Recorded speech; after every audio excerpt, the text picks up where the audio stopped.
So where we are going to start is what I would reference as keywords that are necessary or are very useful at a minimum for our mechanisms.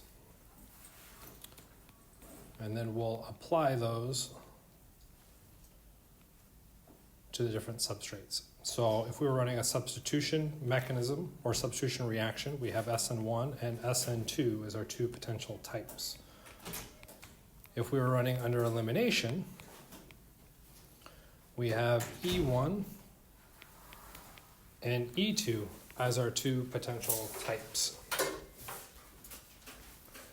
There are a variety of things that students can go through and try and do to memorize the individual components behind these. Okay, so for instance, for SN1 and SN2, you'll typically hear students say, oh, it's one step versus two steps. Okay? The problem with memorizing it as the number of steps is that which one is SN1? Is it one step or two steps? It's two steps. So the 1 and the 2 don't match. So memorizing based off of the number of steps is a bit questionable. Okay? What I would recommend is that we memorize SN1 as carbocation and SN2 as backside attack. Which is going to get a bit complex because when we move to elimination, guess what I'm going to say we should memorize for E1?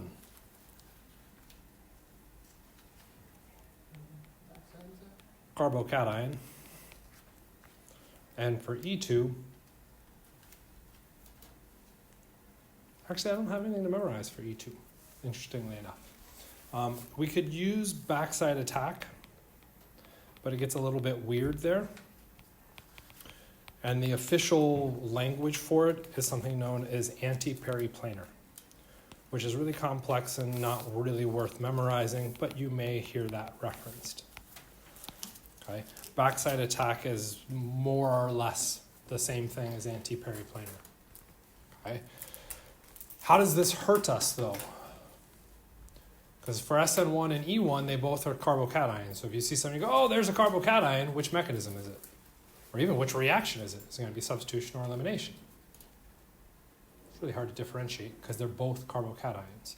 So to that end, for substitution, I would be memorizing sigma, and for elimination, I would be memorizing pi, right, as our key differentiations. So in the sigma, we lose a leaving group and we make a new bond, a new sigma bond to a nucleophile. For the elimination, we lose a leaving group and another sigma bond in the process of making a pi bond. Right? The last thing that I would kind of throw in to help me differentiate is that when I'm looking at a substitution, you'll note there's an N. What is that N in reference to? It's in reference to nucleophile.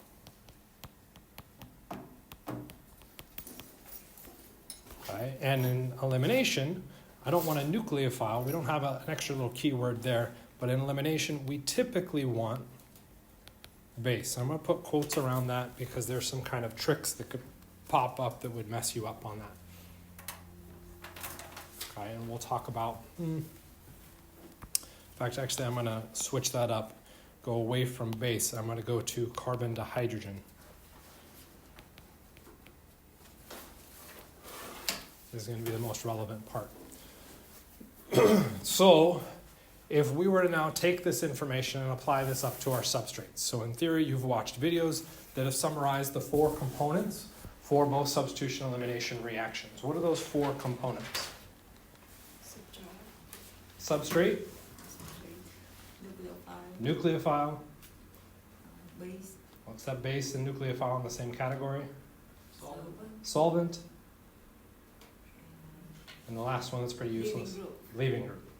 Okay, so the leaving group is pretty useless. The solvent we rarely look at. Okay, you might see one question poking at how the solvent affects our overall reactions. But for the most part, where you're going to be sitting is being able to look at a substrate and being able to evaluate your nucleophile or base strength. Okay, so for this particular slide, we're looking at the substrate. So let's start with the substrate. we want to be able to look relatively quickly at a structure and classify it. Okay, this was something that we did back in the past units. Okay. For all of these cases, what we're looking at is a polar sigma bond. That polar sigma bond is where our chemistry is going to occur. Okay? In all of those cases, we would expect that bond to break where the electrons go towards the halogen. Okay? And going through and doing this, you might note that this middle one doesn't show the lone pairs in the chlorine. Do we have to show the lone pairs?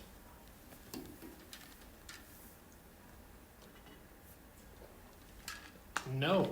Back to unit 1, we can imply lone pairs on our heteroatoms, so non-carbons and hydrogens. Okay, officially, we can even apply them on carbons, but it gets a little bit dicey to do so. Okay. That's where all the chemistry is, but we want to be able to classify again the structure. That classification is going to root back on the carbon because the carbon is what's ultimately reacting. Okay? That carbon is losing those electrons and thereby has to gain them from someplace. So I want to be able to classify that carbon. How do we classify it? We look at the things that are connected to it. In the very first case, it's connected to 3 hydrogens. Okay? Hydrogens are ubiquitous, so we'll ultimately ignore hydrogens and say that instead of them being something more expansive like a carbon, they're hydrogens, so we would just go through and call this zeroary. Okay, is how I reference it. You'll often hear it referenced in the literature as a methyl, okay, because it's a single carbon. What we're referencing is that there's nothing to really support that carbon. There's nothing different out there. Those hydrogens aren't going to do much of anything, if anything at all, to change the chemistry about that carbon. If we go through and look at the next one, the next one's connected out to 1 carbon and 2 hydrogens. Again, the hydrogens are our 0 point, so they're pretty much useless, but we can see that we're connected to 1 carbon. We'll call that primary.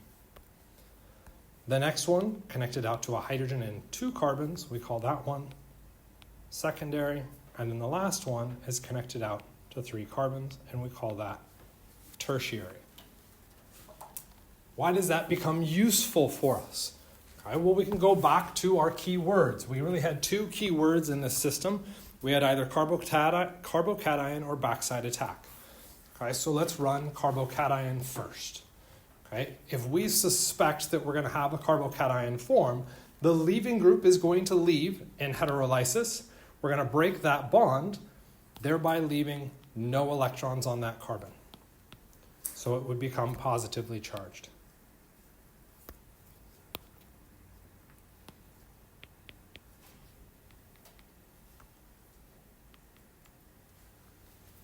Okay. If I'm going to run an SN1, I want a stable carbocation. It needs to exist. So if it's an unstable carbocation, I can't do SN1 because there's then no carbocation. So by memorizing carbocation, I can now tie that to SN1. And since we talked about carbocation stabilities, we already know that the tertiary is more stable than the secondary, more stable than the primary, and more stable than our zeroary or our methyl.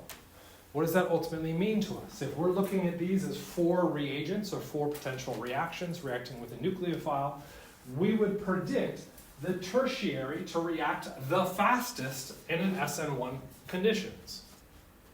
Why would it react the fastest? It produces the most stable carbocation. If we were to look at energy diagrams, what we'd be seeing is an upward or an endothermic reaction where we have an intermediate with our carbocation up here. There's our reactant. And the more stable we make that intermediate, i.e. tertiary, dropping that energy down, the activation barrier or that transition state energy drops, the activation barrier drops, and the reaction speeds up. Okay? That's why we favor tertiary substrates over the secondary, over the primary, over the zeroary. This in and of itself can be powerful and useful because it says We can now rank these systems by looking at the stability of that carbocation. Okay? But we can actually take it a step further. That step further, the methyl and the primary are so unstable that they cannot form. What does that mean? If I can't form the methyl or the primary, can I do an SN1 mechanism? No. So when we look at substrates for the SN1, what we're looking for is tertiary or secondary substrates. That's it. Those are the only ones that work. That helps to simplify kind of my imaging within this. Okay, and we're going to make that a step worse in just a little bit. Okay? So cool. That's great for SN1, but what happens if I shift to SN2? Okay? Does it change, or do we still expect that same system where tertiary is more preferred over the secondary and all that? Well, how do we decide? We go back to the thing that you should memorize for SN2, which is backside attack. Which means we have to go through and look at the backside for each of these structures. What is the backside of that carbon-bromine?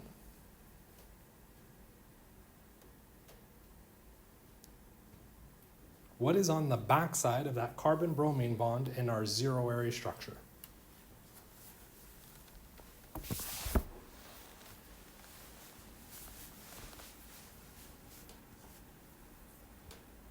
And that's a real hard question if we struggled with Unit 1, which talked about shapes. That carbon has 4 bonding groups, which means it's a tetrahedron, which means what's on the backside of that bond? Nothing. Okay? And if we go through and look at the primary, the secondary, the tertiary, they all have 4 groups. They are all tetrahedral. They all have nothing on the backside of that bond. Okay? What are we looking at? You can take your hand, make 3 points. Your wrist can be the leaving group. What's on the direct backside? Remember, the leaving group goes up. Your nucleophile has to come in from the backside. There's nothing in that space. And if there's nothing in that space, what would that suggest about all of these substrates? They can all work because there's nothing to prevent the nucleophile from going in. And in and of itself, that is sort of true. Okay? What's at the end of each of my fingertips, though? Hydrogen. Okay? Does that change for each of these substrates? What's the end of my fingertips for the zero area?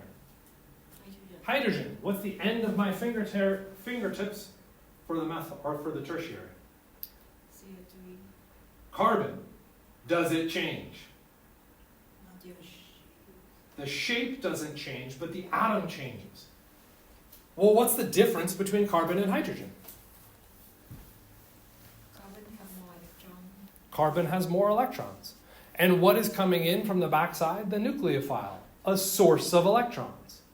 So if those fingertips have more electrons, we're effectively swelling those up and they're getting bigger. As they get bigger, when the backside comes in, what happens? What does it see a lot of? And what happens when electrons get near electrons? They go away. Right? So if you have a backside that is blocked by large groups, the backside attack does not work. Okay? What does that mean for us? Well, tertiary has a whole bunch of carbons, so that should react much slower than the zero area or our methyl. And indeed, that's the case. Well, what about the primary and the secondary? Applying out the exact same logical system, you're just stepwise changing the amount of electrons on the backside. And what we end up getting is the invert of the ranking system. Now zero-ary is more likely to undergo substitution, or SN2, and tertiary is less likely. That should be a really cool thing, because what does that mean for us? If I think it's SN2, I choose a different substrate than if I think it's SN1. I can see clear differences between those. Okay? Just like the SN1, we can take this a step further. The tertiary substrate is so sterically blocked, too much electrons on the backside, that it does not work under SN2 conditions. This is something that we tested in lab. And while we get slightly weird results, they largely matched the reality of it. So for SN2, when I look at the substrate, zero-ary reacts faster than primary, faster than secondary. For SN1, tertiary reacts faster than secondary, and I don't see zero-ary and primary.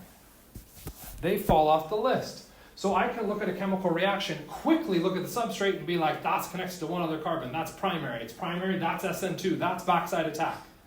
That means inversion of stereochemistry.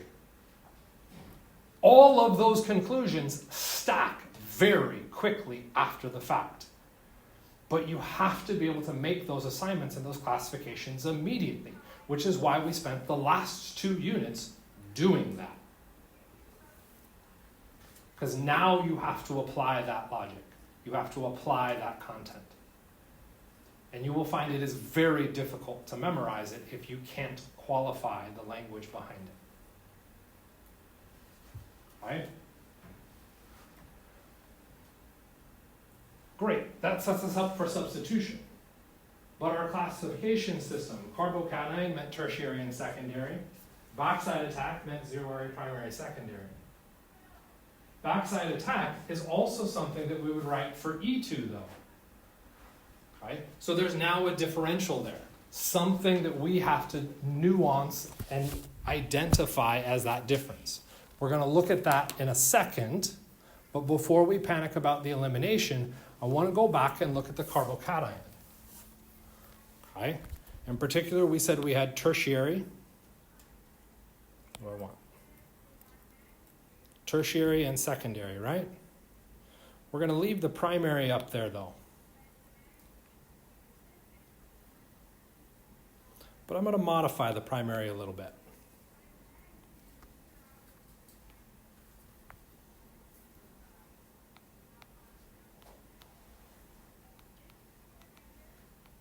How did I modify the primary?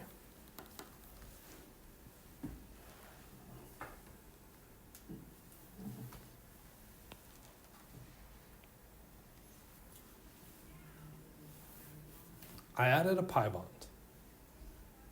Okay? Does that change the substitution pattern? No. So it's still primary. So if we were to go through and look at these substrates under SN1 forming the carbocation, we might very well go through and say the exact same ranking system. The tertiary is more stable than the secondary, which is more stable than our primary. And unfortunately, we'd end up being wrong. We say, well, why? That doesn't make any sense. Well, what is special about pi bonds?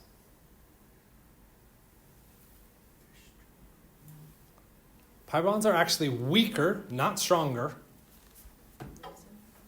Pi bonds, again, back to our past units, have the ability to do resonance. I can take those electrons from the pi bond and I can move them over.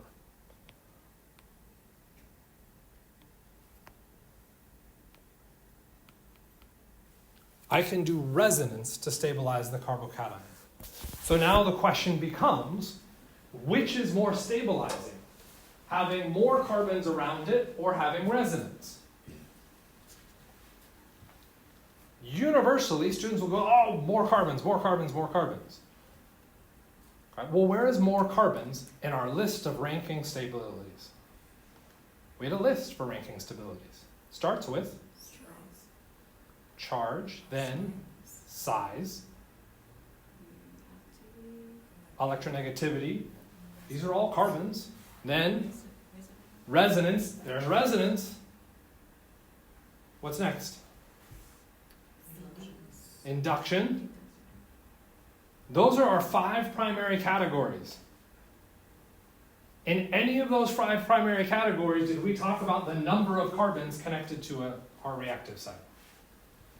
No. Where's the number of carbons connected to our reactive site in our ranking list?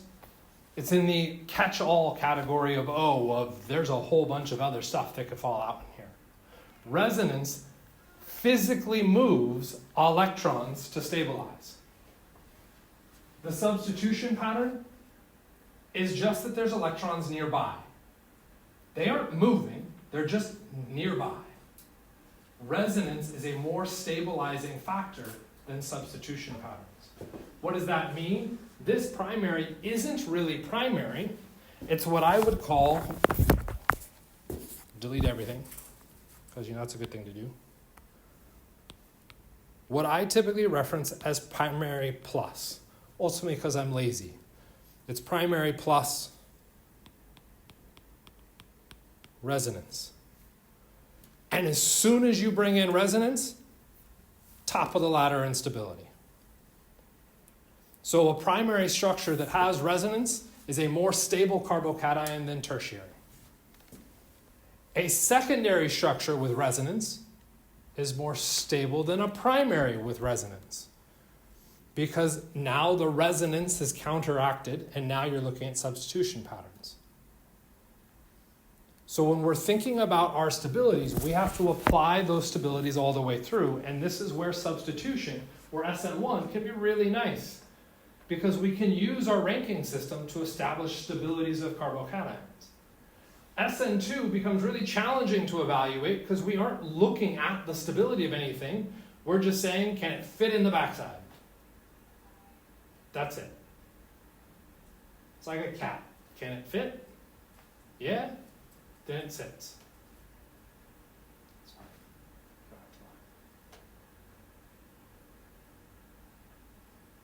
Okay?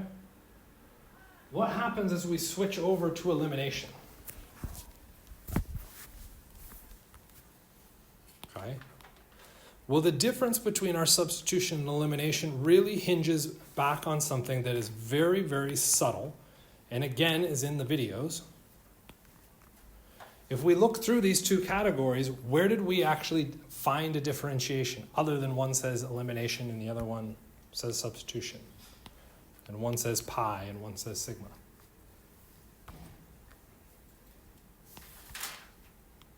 I would argue it's our nucleophile versus our base. And even then with the elimination, we tend to jump on and say, oh, it has to be base, base, base, base. I'll point out why it doesn't have to be base. Okay? But what's happening in the elimination is that you're removing or you're breaking a carbon-hydrogen bond, which means your substrate has to act as an acid. And if it acts as an acid, what would help speed that up? A base, which is why bases tend to be red flags for eliminations. So if we're going to go through and look at a reaction, let's pick our good old secondary substrate. Why is the secondary substrate a good one to choose? Which mechanism prefers a secondary substrate? Yeah, all of our mechanisms prefer a secondary substrate. The secondary substrate should be one that you should memorize and be able to identify quickly so that you can look at it and be, oh my God, I don't want to answer this question, because it's going to ask something more challenging than just the substrate. It's going to have to force you to dig into other aspects. Okay? So it could be a question now about nucleophile versus base. What must a nucleophile do?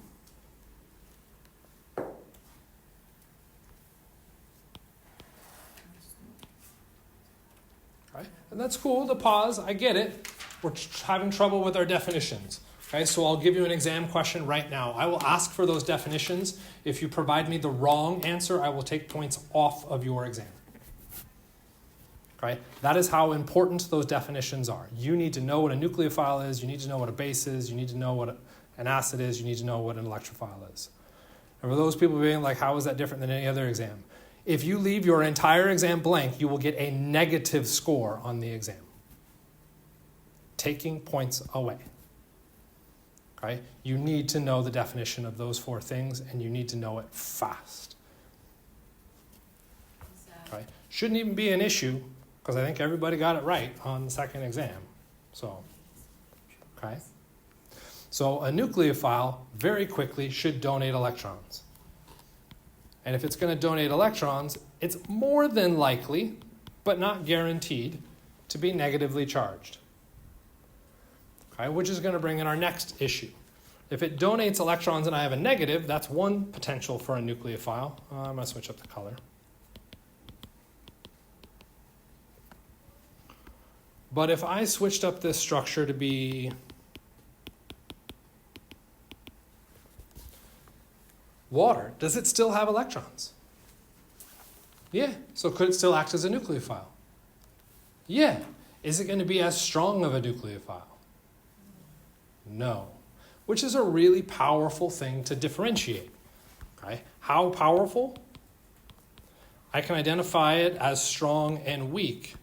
Okay? And if I go through and now look at my mechanisms, for the SN1, all I care about is carbocation. Does that have anything to do with the nucleophile? Is this producing a carbocation? No, so I don't care. How about the SN2? It's all about backside attack. To get into the backside, which means the nucleophile must be able to share electrons. If it is stable, is it willing to share electrons? It becomes less willing, which means for SN2, I want a strong nucleophile. Okay? Again, those words, if we process their meaning, can help us draw conclusions about these reactivities. That's pretty phenomenal. Secondary and primary is not the word I want. We're referencing our mechanism type.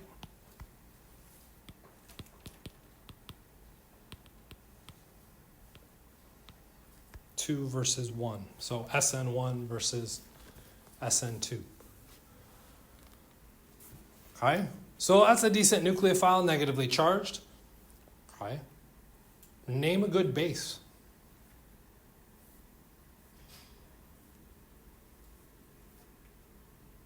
Okay, I fully acknowledge that it can be hard to at will pull up a good base. Okay, except that I've asked this question now 10 times this semester.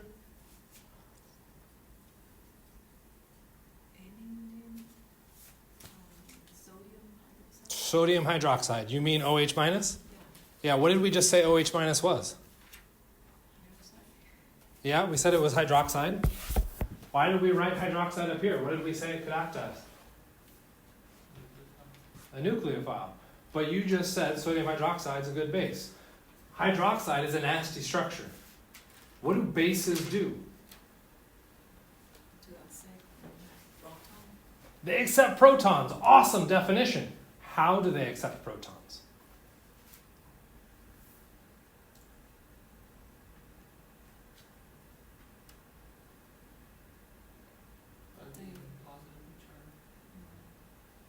If they were positively charged, would they accept another positive? Okay. Bases accept protons by donating electrons. What did we say was the definition of a nucleophile? Donating electrons. We've got an issue. Nucleophiles and bases are related to each other. The only way to differentiate them is to see what they are donating their electrons to. If they're donating electrons to a hydrogen, it's acting as a base. If they're donating electrons to anything other than hydrogen, it's now acting as a nucleophile. So being able to differentiate those is very challenging. There's very few reagents that classify better as one than as the other. Okay? So I very carefully selected hydroxide as the potential reagent here, because this hydroxide can act both as a base and as a nucleophile. If it acts as a nucleophile, what has to happen? It shares electrons on the backside. We should do a backside attack. Why?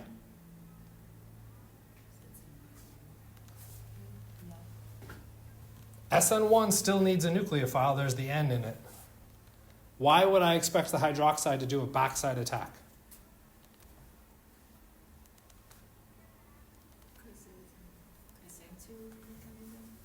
Why is it SN2? Yeah?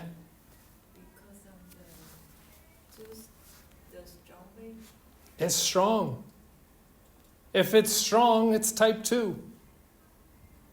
Okay, since we were talking about substitution, that means it must be SN2, which means it must be backside attack. So it does backside attack, it kicks out the leaving group. All's grand, we run our substitution. We'd get our product. Because it attacks from the backside, we might go through and show that the bond to the OH is shown dashed. Do we need to specify that? No, why not? It's not chiral. How do you know it's not chiral? Because there's not 4 groups attached. Lovely. So all of that content still sneaks back on us. Why are we choosing to show it dashed? Because we're trying to emphasize the fact it's doing backside attack. It's 100% irrelevant to the actual stereochemistry of the molecule because it doesn't have stereochemistry. Okay, in this case. But what happens if I do an elimination?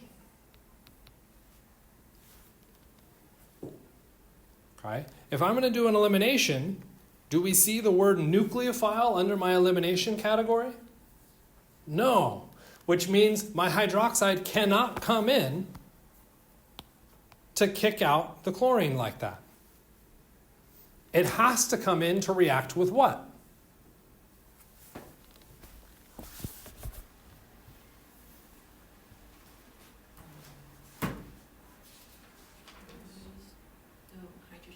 It has to come in to remove a hydrogen. And in particular, we're talking about a carbon-hydrogen. That bond becomes really, really critical. That's what's differentiating the elimination from the substitution. Why is that bond such a big deal? For instance, the carbon-chlorine is kind of like, yep, we just accept that that happens. Why is it a challenge to accept that carbon-hydrogen acting as an acid?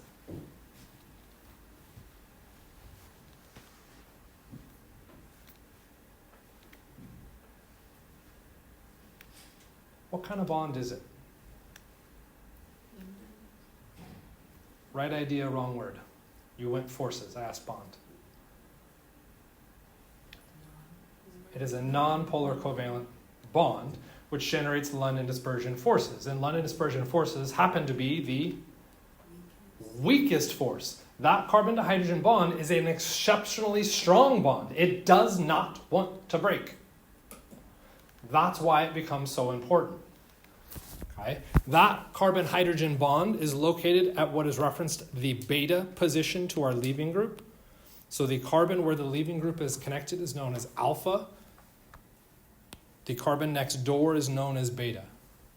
And so what's happening is our strong base comes in, attacks the hydrogen, removes the hydrogen. Where do the electrons in that bond go?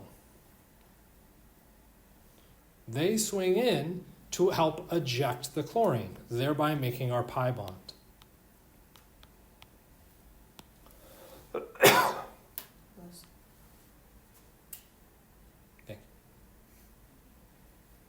Okay. Since we're doing it all at once, this helps us to kind of see everything happen all kind of neatly and compactly. Okay. So how did hydroxide's function change in this overall reaction? Well, in one case it attacks a hydrogen, in the other case it attacks a carbon. One case, attacking the hydrogen, it's being defined as a base. In the other case, it's acting as a nucleophile. We're defining it as a nucleophile because it attacks the carbon. Okay? So the way to differentiate nucleophile from base is to figure out what's the difference between those. Well, what was the difference? Reacting with carbon versus hydrogen.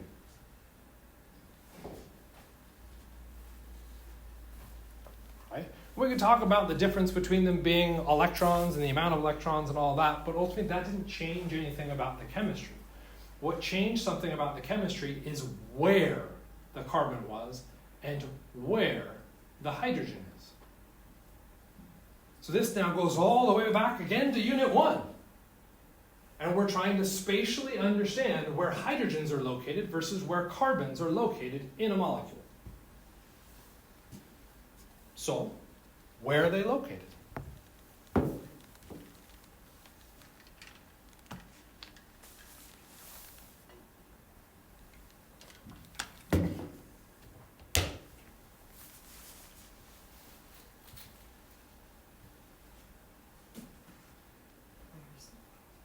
Carbon or hydrogen? What did you say, the Mhm. carbon? Yep.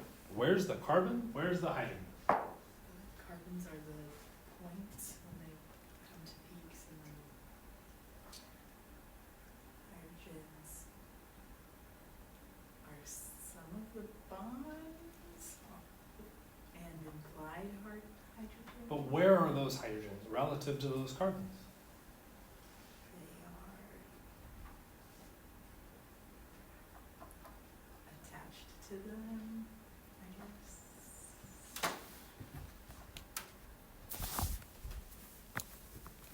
Said potentially differently. Let's take a look at the blue carbon. Everybody see the blue carbon? Would it make sense to draw the hydrogen in there? No. Why not?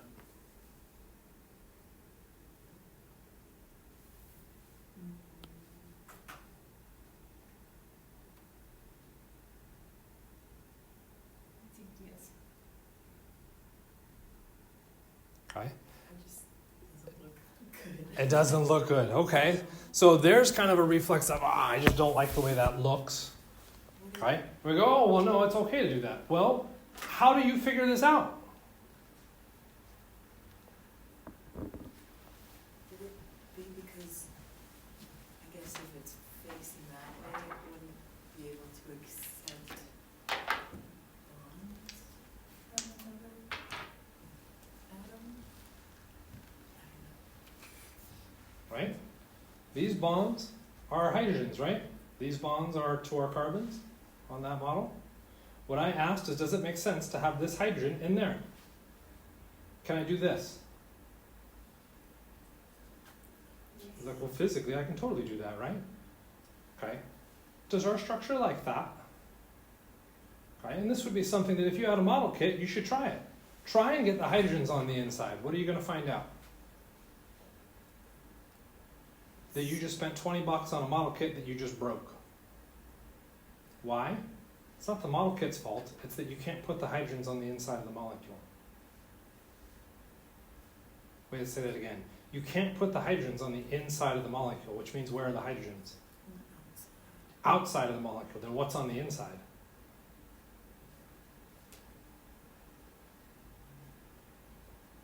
What's on the inside of this molecule? What's the difference between carbon and hydrogen? Size, electron. I just walked through it. Where are the hydrogens found? These are hydrogens. Those are on the inside of the molecule. Hydrogens are on the outside. Where are the carbons? Inside. What's the difference between carbon and hydrogen? Outside and outside. Carbons are on the inside. Hydrogens are on the outside. That's the difference. Okay? Where's your blood? On the inside. Okay? So if we're going to talk about doing an SN2 mechanism, we need to get into the blood so that we can draw. How do we get into our blood? What do we need to use? A needle. Cool. What needle do you like walking into the doctor's office to see? A giant, thick old pencil needle? Or the tiny little pinprick needle? Tiny one. Okay? Because to get to the inside, we have to avoid all of the outside to get in. And if we use a giant big one, what is that giant big one likely going to do? React at the outside first. So when we think about our nucleophiles and bases, our nucleophiles are reacting with carbons, and carbons are on the inside. What do I want that nucleophile to be? As tiny as humanly possible. The bigger it is, the more likely it can't make it to the inside, and it instead reacts with the outside of the structure.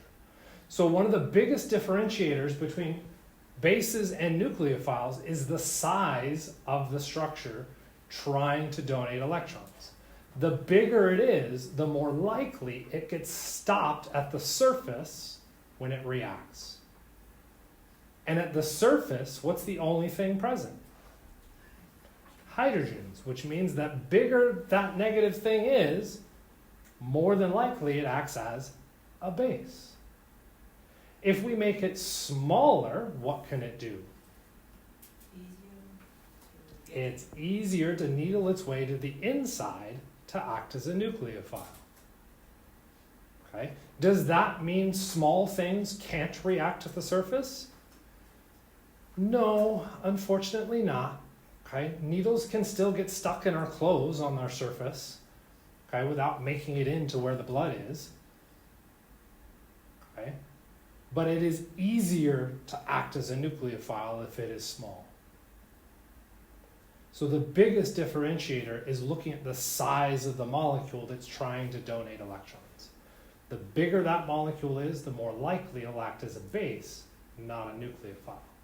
When we look at hydroxide, hydroxide has the ability to do both.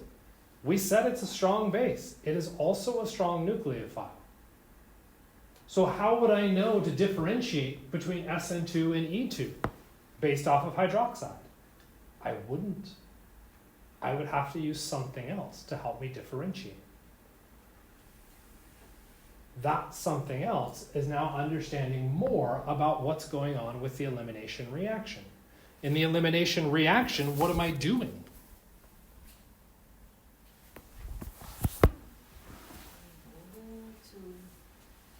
We could talk about the removal of 2 sigma, yeah?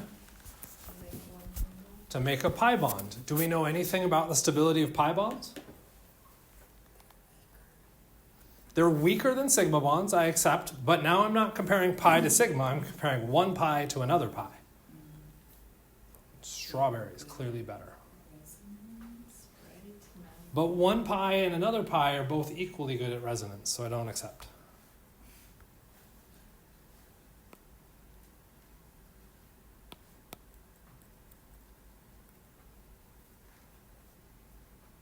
So let's draw a pi bond.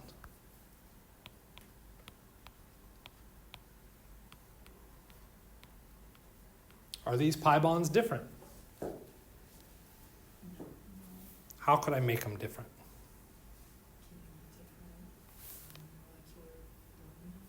Let's change the formula. Okay, how do you want to change that formula?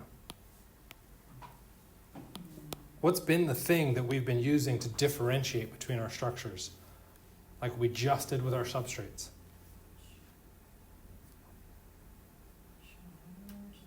We didn't use charge. So we'll erase all this. How do we differentiate between those 2 substrates?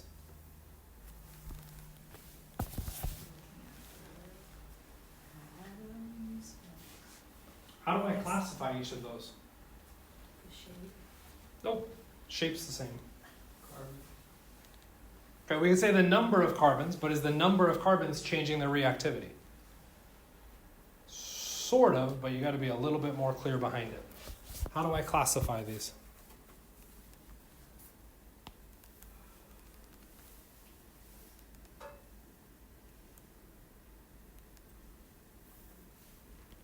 This carbon is connected to how many other carbons? So it's a zeroary. This carbon is connected to how many other carbons? 1, primary. What are we comparing those carbons to? Hydrogen. That's how we're differentiating the number of carbons bound to it. Carbon versus hydrogen. So what could we do over here?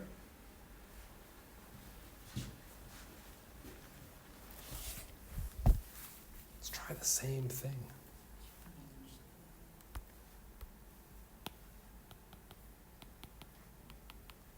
Which of these pi bonds is more stable?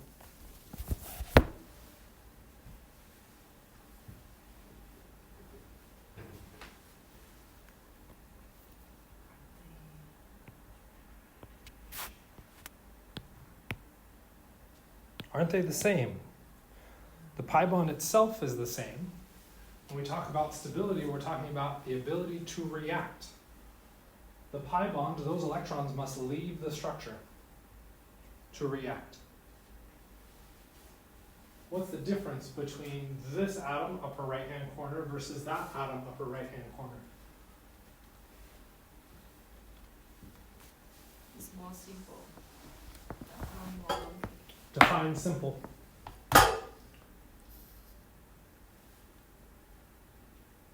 Fascinatingly, it's going to be the exact same answer we've used every other time. Carbon's larger. What does it mean to be larger? It can stabilize the electrons better. That's not what carbon being larger means. What does it mean to be larger? It can hold more electrons. It has more electrons. Takes it Okay. If it has more electrons, what happens when these electrons try and go out towards that carbon? What do they see? They see more electrons and they repel. What do those electrons do? They turn tail and go right back to that. What happens if we look at the other system?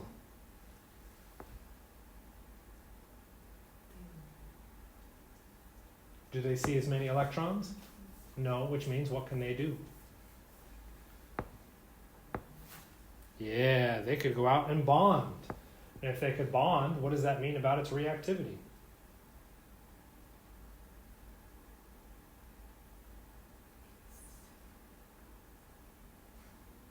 Reactivity is making a kid. If you never make it out of, that could get real dicey real fast. If you never make it out of the house, are you going to be able to make kids? Okay? If these electrons are making it out of the house, can they make kids? Yes. So they're reactive? Yes. Yeah. So we can look at the substitution pattern of the pi bond to determine something about stability. And the more substituted it is, the more stable the pi bond. Did we use substitution to explain stability already? I think we did. I think this whole lecture actually started with that. If we erase all the stuff underneath, what was the difference when we looked at this? Tertiary was more stable than secondary, was more stable than primary. Why?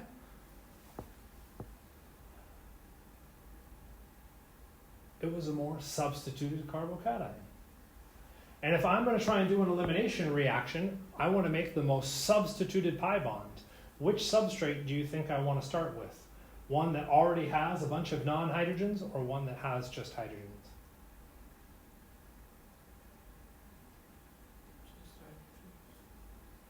If I have just hydrogens and I do my elimination, okay, we have to eliminate the zeroary from this or remove the zeroary from this conversation. Boom, double bond, right? Got rid of the leaving group. How about this one? Boom, double bond.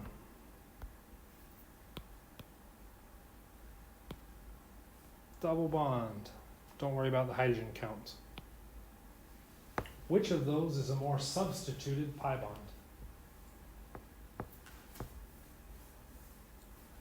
The last one? Interesting. Tertiary substrates produce more substituted pi bonds. What does that mean about the substrate in our elimination reactions?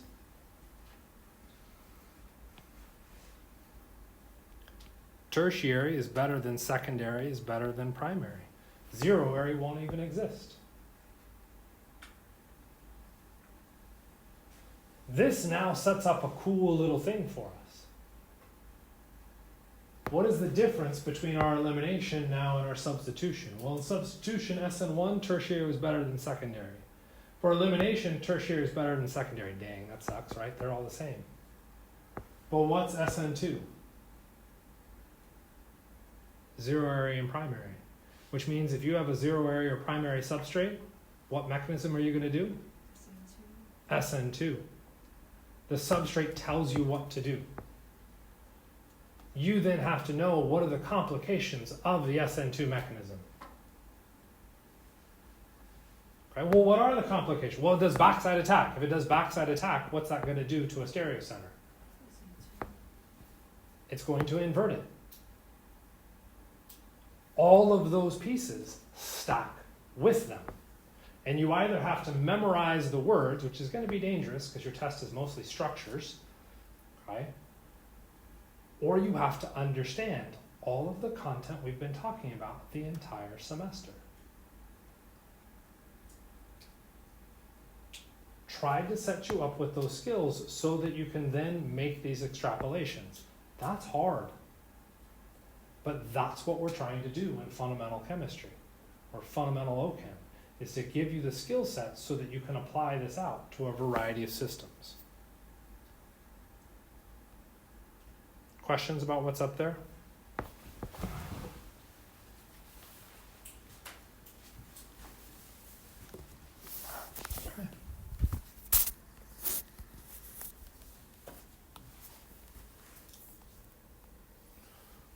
Okay. What are we looking at here? What kind of substrates do we see? What's different about these than what we saw with the previous examples? In fact, we'll erase that. What's different about these?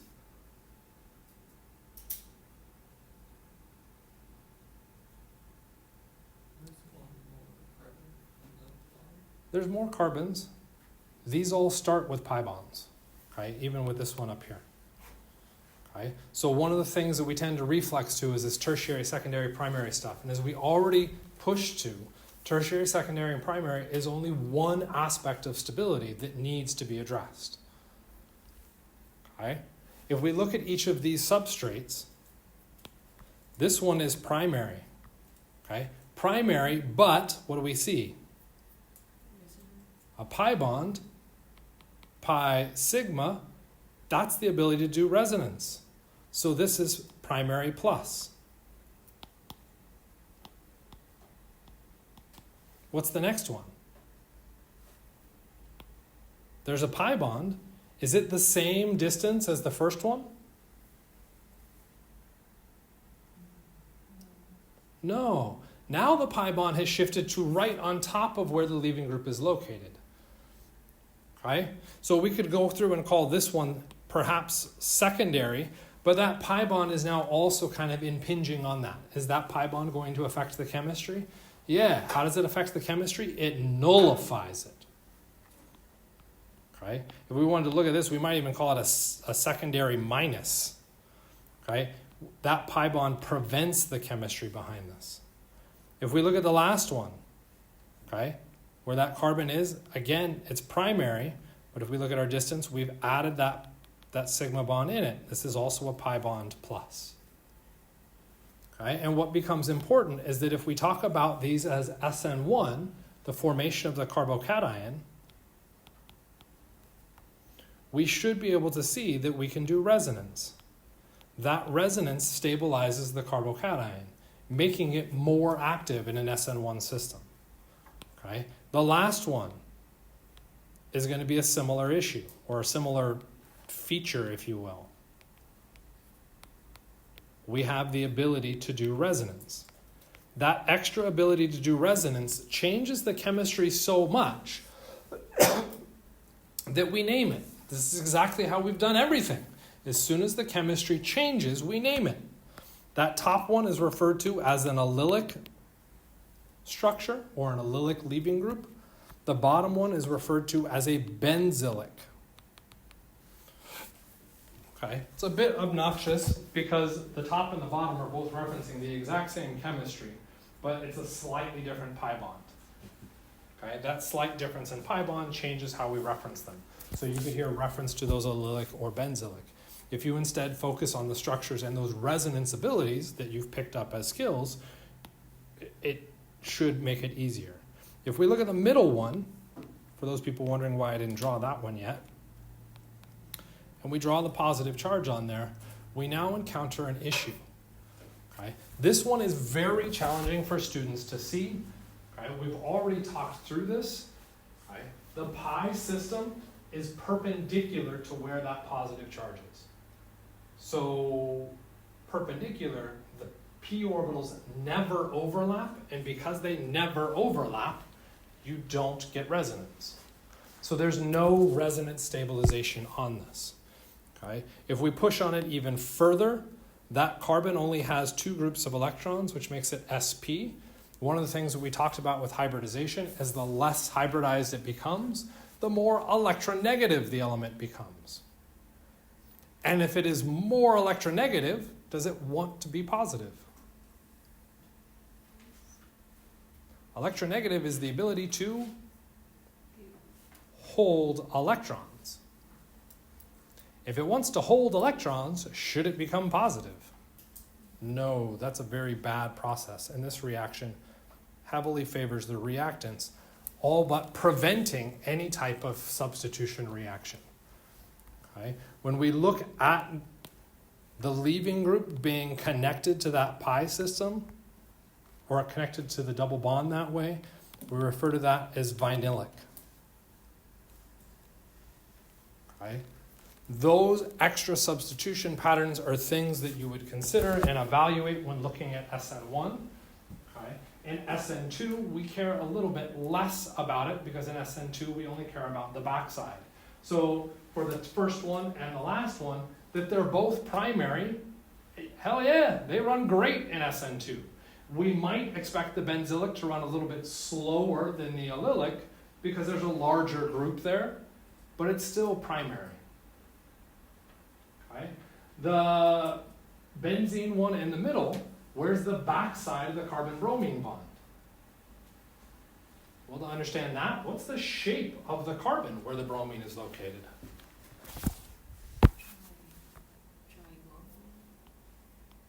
Trigonal.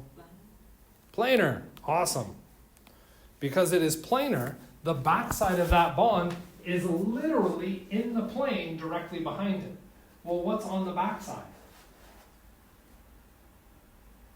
What are all these lines representing? What's a bond? Electrons. So what's on the backside? Electrons. If there's electrons on the backside, you can't run the SN2. Right? So if we understand those key words, it's now applying that logic to a new system again and again and again and again. Okay? This becomes a challenging unit to provide enough practice for because there's thousands of ways it can be changed and varied.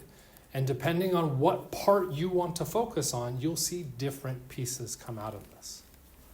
Okay? Which is why, again, I would push, as we just did on that past slide, to find the focal point. What is the primary feature happening behind each of these? Carbocations, backside attack.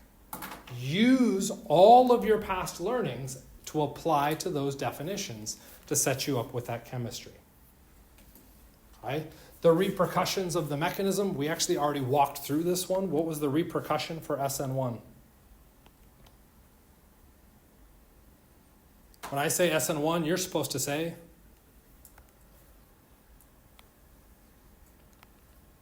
don't all shout it out at once, carbocation.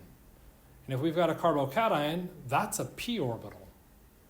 That p orbital is both above and below the plane, which means when we go through to look at the product, I can have the iodine come in from above and therefore be wedged.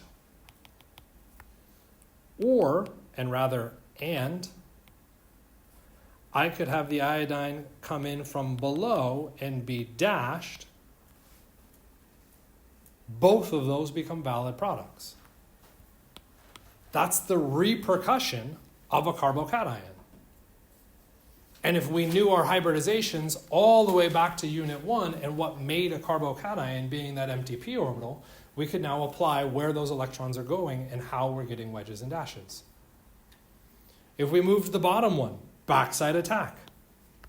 Where is the backside of my leaving group? Well, what does a wedge mean? So what's the backside of coming towards you? going away, which necessarily means the iodine must be going away. That's going to force the methyl group to come at you, and we get that product. Okay? Applying the language to a new system allows us to advance through those relatively quickly. Otherwise, we just have to memorize. Can we make this more challenging? Sure, why not?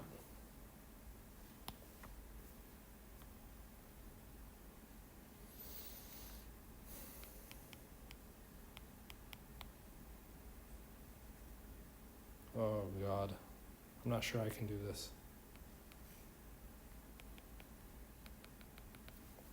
Is that the product?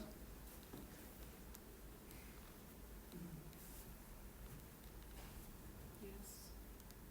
But the iodine's coming at you, isn't that wrong? Is that enantiomer? So we gotta be careful. If it's the enantiomer of the product, right? If I say, oh, did I hold up my right hand? Well, yeah, because it's the enantiomer of my right hand. So this is my right hand? No, this is my right hand. Okay? But what you're pointing out is that we do have the potential for enantiomers, and we have to ensure that the structure we've drawn is the correct configuration of it. The best method I can tell you to do is minimize any kind of rotations. Drawing that as an answer is an awful idea because what has happened? We've flipped the molecule, we've rotated the molecule. We've done so many permutations that it's very easy to lose track of where the wedges and dashes actually belong. Okay? So much so that I honestly don't know. Okay? So the first thing I would try and do is flip, and I'm going to flip this way.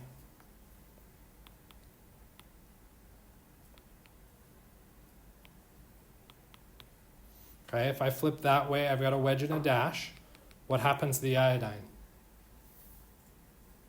Should it be wedged or dashed when I do this flip?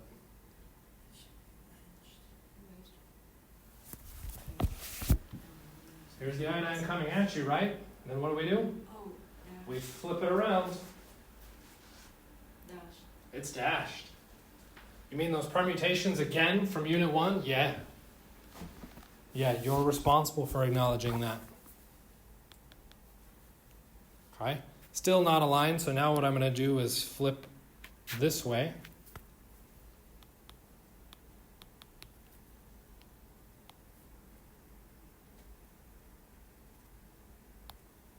Still going to have my wedges and the dashes.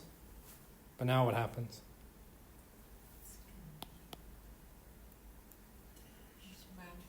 Or it's not dashed, it's wedged. It's wedged. Did I draw the product? No, I didn't actually. I drew its enantiomer. So I drew technically the wrong structure. Is that easy to see? No, that takes time and manipulation to understand what's going on within it. Okay? Is that something that you have to worry about? Well, I don't know. It's a multiple choice test. Are all of your answers going to show it perfectly aligned? So are you responsible for being able to do those manipulations? Yes. Yeah. So you've got to look at it and decide relatively quickly what things you've got to initiate to move through that. And if you're good at 3 dimensions, maybe you can do that all in your head. I would argue that's a bad idea and you shouldn't do that. Okay, but that's your choice.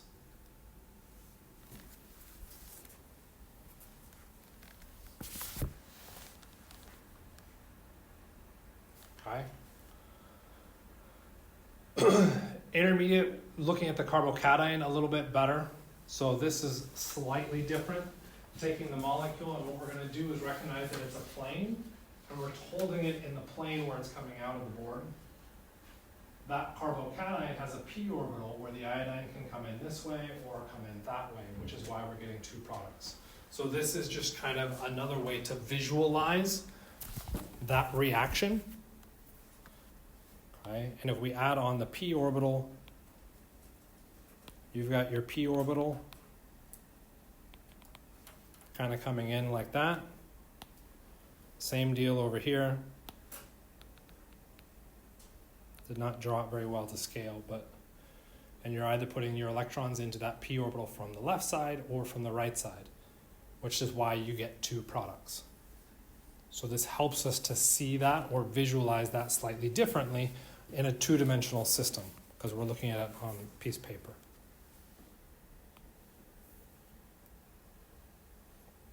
Okay.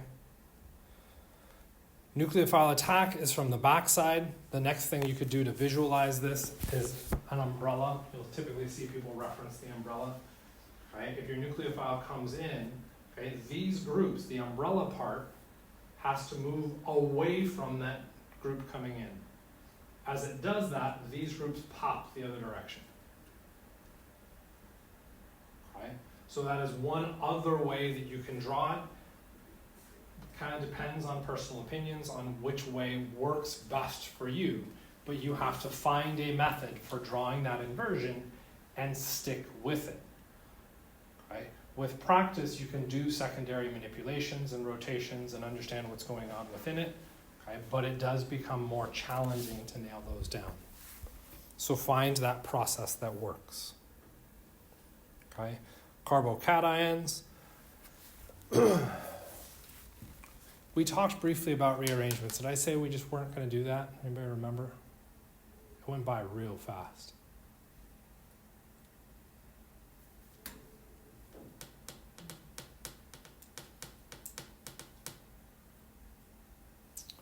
At most, you'll see one question on rearrangements.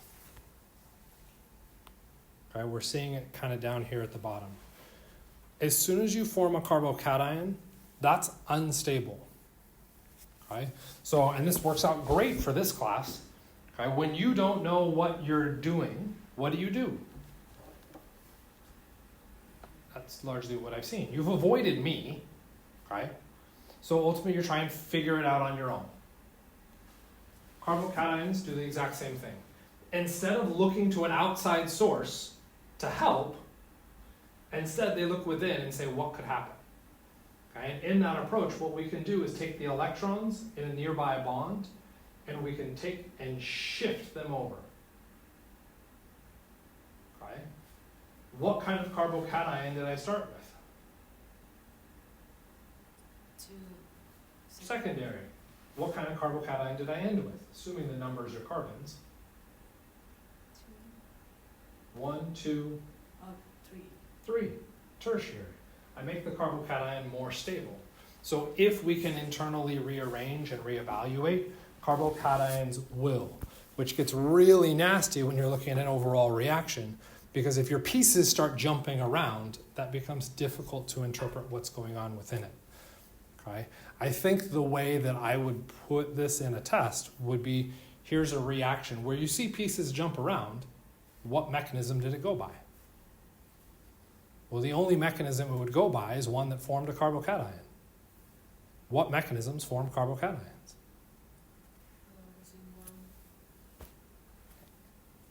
And E1. Okay?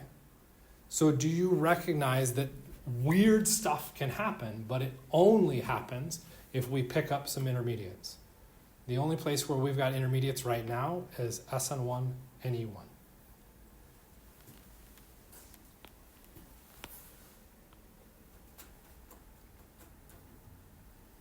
Okay, which gets us to our summary for E1s and E2s. Okay. We'll see some, whoops, come back here. Some names get dropped in on these. Note for your E1, same deal, stable carbocation, because it's the same mechanism you need to form a carbocation. Right? Leaving group, pretty default. The base, right, isn't involved in the first step, the formation of the carbocation. The only time the base appears is in the last step. Right? Since the first step is all that really matters, we don't care about the base. So when we look at bases, we would expect weak bases. Right? Our red flag for elimination is that you see this delta symbol, which means heat. Why would heat be involved? Well, easy, we form the carbocation, leaving group leaves, fine. Okay? If I don't have a base, what has to happen in this next step? Not even with base or not, what has to happen in this last step? What changes? Form the pi bond, yes. By doing what? Do better.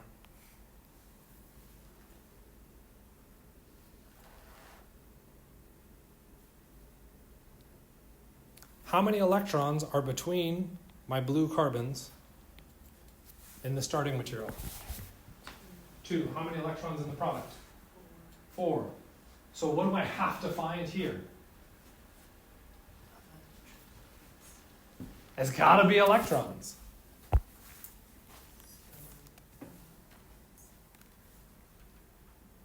Right? If we rewind the video back, all the way back to our summary where we first started talking for about 30 minutes on the initial slide, I said there was a very important piece that you needed to know for eliminations. And it wasn't so much bases, it was carbon to hydrogen.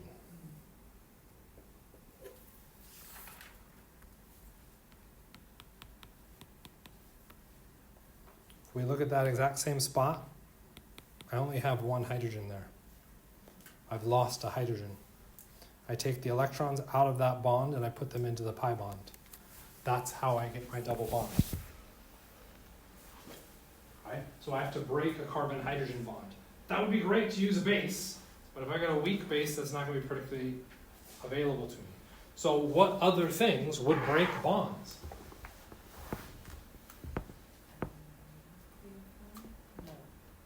I mean, technically yes, but if we do a nucleophile, we do substitution, not elimination.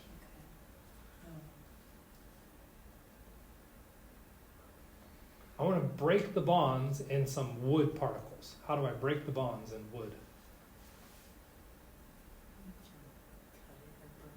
I can burn it. Yeah, you mean add heat? How can I break that bond? Add heat. Okay, that's not an easy bond to break. If you add enough energy, the bond vibrates enough that it falls apart. Okay, so heat is a really big signifier that you're looking at eliminations. We've got solvent references. We've got some regiochemistry associated with this and some names. Right? We'll talk about those on Wednesday. Thank you. Right? If we look at our potential products here, what's the relationship between these two structures? Don't worry, Unit 1. They aren't that's not that one. No, stoichiometry is the wrong word too. It is a different test word though. I saw that in the exam. Stereoisomers. This is cis versus trans. Right? Which one was more stable? Yeah, there you go. The trans. The trans was more stable than the cis. Right? How could we figure that out? We just did a comparison with more substitution. You could do the exact same thing with cis versus trans. So that when we run an elimination, we get mainly the trans. Okay? And we'll hear this word Zaitsev is favored. Okay? What Zaitsev is saying is I want the more substituted double bond. You mean the more stable one? Yes. Why do I need to name it? It's a good question. Because he discovered this before we knew electrons existed. So that's kind of a nice hat tip to him. Right? We get rearrangements and we have direct competition with substitution reactions, SN1, because they have the same mechanism. Okay? And where I'm going to end is just with the last slide, I think. It's not quite the last slide. Okay, the E2 summary. Right? Your substrate, we just want to make a stable pi bond. Okay, so there's no more carbocation aspect behind it. We just want the most stable pi bond. Leaving group, I need a strong base to do this because it's all happening at once. The solvent is very misleading, so I would ignore the solvent in the case of the E2. Regiochemistry, this is going to become an important one that we'll talk about on Thursday. It's dictated by the alignment of the leaving group and the hydrogen, the two sigma bonds that you break. Okay, it's two-type. In two-type mechanisms, what's the word we're supposed to remember?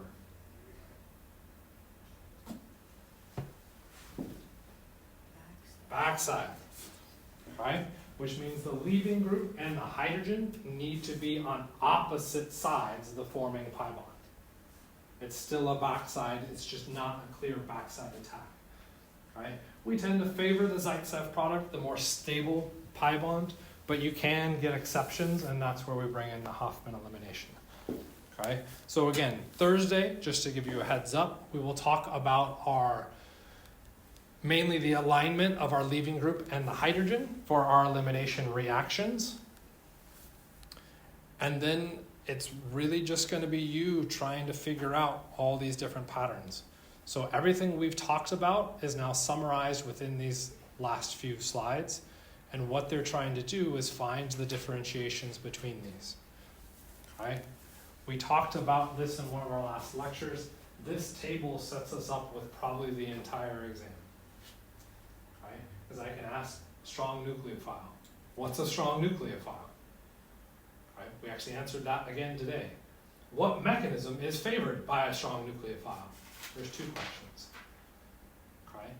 In this reaction, should I expect SN1 or SN2? Where I give you a weak nucleophile, you now have to interpret the structure. There's three questions. Okay? Strong base, what's a strong base? What's the difference between a base and a nucleophile? Okay? In this reaction, should it do elimination or substitution? You have to evaluate the base to decide whether it was better as a base or as a nucleophile. Okay? Leaving group, does this structure have a leaving group? Can I make the leaving group better? Okay? Substrate, which of the following substrates is primary? Which is secondary? Which is tertiary? Which one supports an SN1 mechanism better? Okay? Solvent, which one of these is protic? Which one of them is aprotic? Which one supports SN1? Okay? Select the best solvent for an SN2. Okay?